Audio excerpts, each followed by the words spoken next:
Vivemos em uma sociedade profundamente marcada pela tecnologia. Ulrich Beck e Hans Jonas já apontaram que esses avanços tecnológicos, ao mesmo tempo que trazem benefícios para a sociedade, trazem riscos incertos e irreversíveis de certo modo. Beck mesmo nomeou como sociedade de risco essas decisões humanas que geram consequências incertas, afetando o meio ambiente, deixando de forma irreversível a vida e estrutura social. Nesse crescimento da tecnologia, a reflexão ética torna-se imprescindível para esse fator.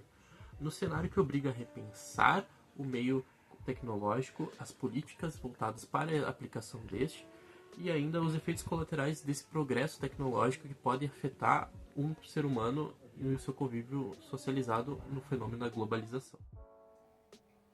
Diante do potencial destrutivo da tecnologia, Hans Jonas propõe, em 2006, o princípio da responsabilidade, onde cada avanço técnico deve ser guiado pela responsabilidade com o futuro da vida humana e do planeta. Jonas defende uma nova técnica voltada para o cuidado com as próximas gerações e com o meio ambiente. Diferente de outras épocas onde a ação humana tinha impacto limitado, hoje precisamos pensar a longo prazo. Agir de forma que os efeitos das nossas ações sejam compatíveis com a permanência de uma vida humana autêntica na Terra. Essa nova ética de responsabilidade exige um deslocamento do foco individualista para um pensamento coletivo, no qual as ações humanas sejam constantemente avaliadas em termos de seus efeitos duradouros. A interdependência global, agravada pelas tecnologias, torna ainda mais urgente a criação de políticas sustentáveis que articulem ciência, tecnologia e valores éticos. Olá, meu nome é Maria Eduarda e eu vou falar um pouco sobre o tópico 3, que é a educação e a tecnologia, os desafios éticos da inteligência artificial. Então, citando uma frase do autor, na educação, a inteligência artificial apresenta inúmeras possibilidades, como ensino personalizado e acesso democrático ao conhecimento. Porém, como destacam Mello, Guerra e Silva, 2024, também surgem desafios éticos, desde a privacidade dos dados até o risco de desumanização das relações pedagógicas. O uso de IA deve ser pautado por diretrizes que considerem não só a eficiência, mas também a inclusão, equidade e responsabilidade social. Então, outro ponto sensível é a formação dos profissionais na área da educação, porque eles precisam ser capacitados não apenas tecnicamente, mas também eticamente, ou seja, eles têm que saber lidar com as transformações trazidas pelas novas tecnologias. Então, a implementação da inteligência artificial nas escolas, ela demanda um debate muito complexo e constante sobre os seus limites, as suas possibilidades e também os valores que orientam o seu uso.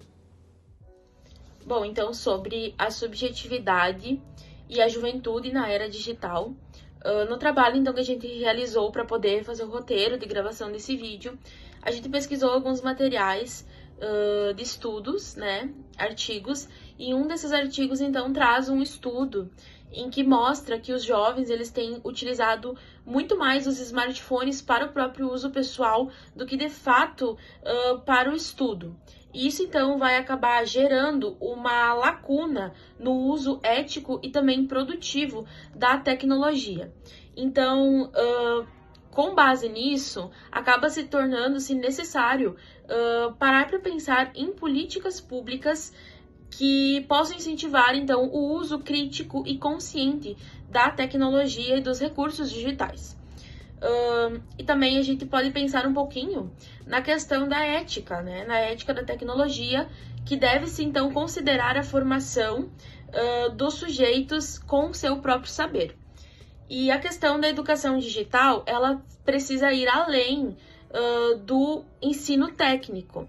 A educação digital, ela deve formar os sujeitos que são sujeitos éticos, críticos e conscientes das suas próprias questões e do uso dessa própria tecnologia, e também estimular, então, uma reflexão sobre os impactos que a tecnologia vai gerar na vida em sociedade. Bom, eu vou falar um pouquinho, então, sobre a questão da liquidez da ética e da tecnologia para Zygmunt Bauman. Bauman é um autor, então, que ele fala muito sobre as relações líquidas e sobre como a gente está inserido em uma modernidade muito líquida. Que tudo, então, vai mudar muito rápido e os vínculos eles vão acabar sendo, então, mais frágeis e, assim, impulsionar a tomada de decisões. Aqui, então, colocando a questão da tecnologia, que ela vai acabar ampliando essa liquidez das relações. Então, as relações, elas são muito medidas por algoritmos, são escolhas muito automatizadas, e a tecnologia, ela vai reforçar isso nas relações. Então, o alerta ético que o Bauman vai trazer para isso é para a gente se questionar aonde fica a ética nessa questão, porque aqui não basta apenas usar a tecnologia, mas é preciso ter consciência daquilo que se está usando. Então, ser crítico, né, ser responsável e não só consumidor. E a proposta ética que o Bauman traz é uma questão mais empática, de escuta, compromisso com o outro e também uma ética relacionável coletiva, fazendo assim, então, com que a gente recupere o humano nas relações. Então, assim, como uma conclusão que fica muito para esse trabalho é a questão do quanto nós, sujeitos, estamos cada vez mais super concentrados e mais individualistas. E também o grande desafio, como Bauman propôs, é resgatar o humano, o sentido humano nessas relações que às vezes acabam sendo tão líquidas por questão do uso excessivo da tecnologia, que se torna muito mais complexo na nossa sociedade. E também a tecnologia, ela não vai substituir as nossas responsabilidades. Então, eu acho que uma reflexão que ficaria bem interessante aqui para a gente refletir enquanto sujeito, né, seria qual é a sociedade que a gente quer construir, né, com base também nessa questão da tecnologia e pensar também a respeito disso. E seria isso.